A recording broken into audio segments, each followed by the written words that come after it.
Welcome back, everyone, to the deep dive. So last time we were following Dante and Virgil down into Malebolge. Right, on Gerion's back, that descent into the eighth circle. Exactly. A pretty unsettling ride, navigating towards, well, the deeper circles of fraud.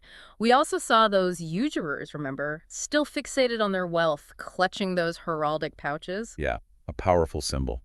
And it felt like reason itself, Virgil was guiding us through that kind of murkiness. Which brings us nicely to today. We're focusing on the 18th canto. And this canto, I think, offers some really important lessons, maybe for our own life journeys, wouldn't you say? It's looking squarely at different kinds of fraud. Yeah, what they reveal about us, about human nature, our relationships. And Malebolge itself, this structure, 10 concentric ditches, right? Okay. Each for a specific type of fraud. It's quite something. Almost like an infernal machine. So today we're hitting the first two ditches, the first two bulges. Okay, let's start with Bolgia 1. This is where we find the seducers and the pimps.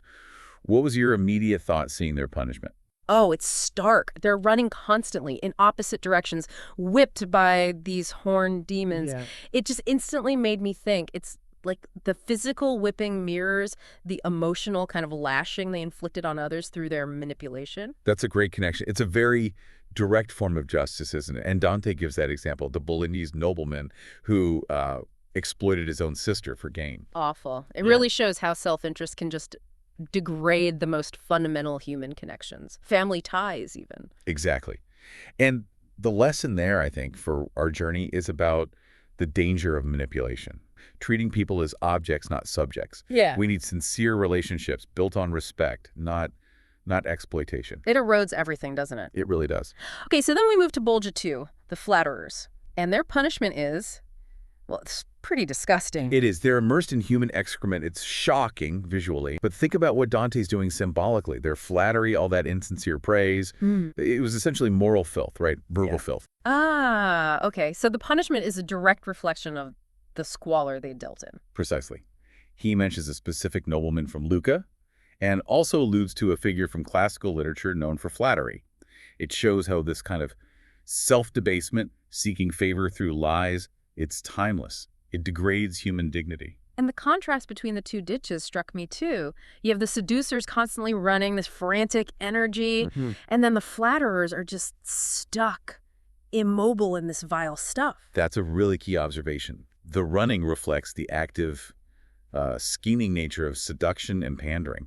They did things to manipulate. Right, it took effort. Whereas flattery, while still deeply manipulative, often involves a more passive kind of moral failure, a willingness to just wallow in falsehood, like the greedy and the prodigal we saw earlier, pushing weights in opposite directions, different actions, similar route. Different modes of corruption, maybe. Exactly. Both damaging, but different expressions of it. And that moment when the Bolognese nobleman in the first ditch gets recognized, and he feels shame, even there, in hell. Yeah. That's powerful. It speaks volumes about reputation, doesn't it?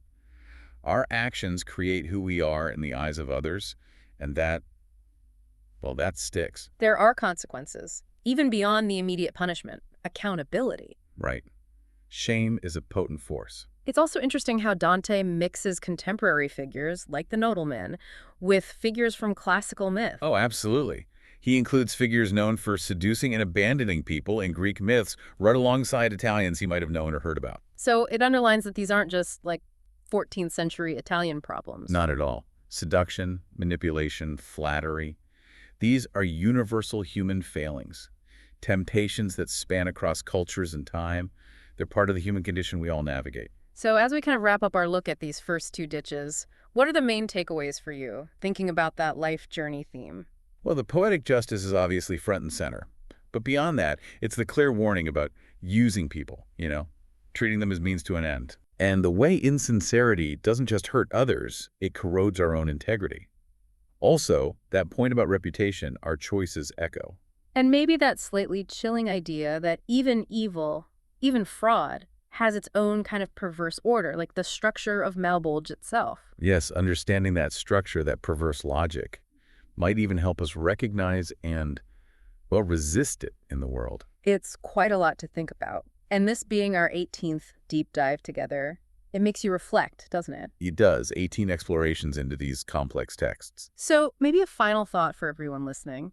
Think about the more subtle forms of manipulation or flattery we might encounter, or maybe even dish out sometimes without fully realizing it. Hmm, that's a challenging thought. How can reflecting on Dante's, let's be honest, pretty grim depictions here help us be more aware? Maybe help us build more authentic, more respectful relationships in our own journey? It's definitely a lens, a stark one, but maybe a useful one for examining our own interactions day to day. Well, we really hope this exploration of Canto 18 has given you something valuable to consider. We always appreciate you joining us for these deep dives. Indeed. Thanks for listening.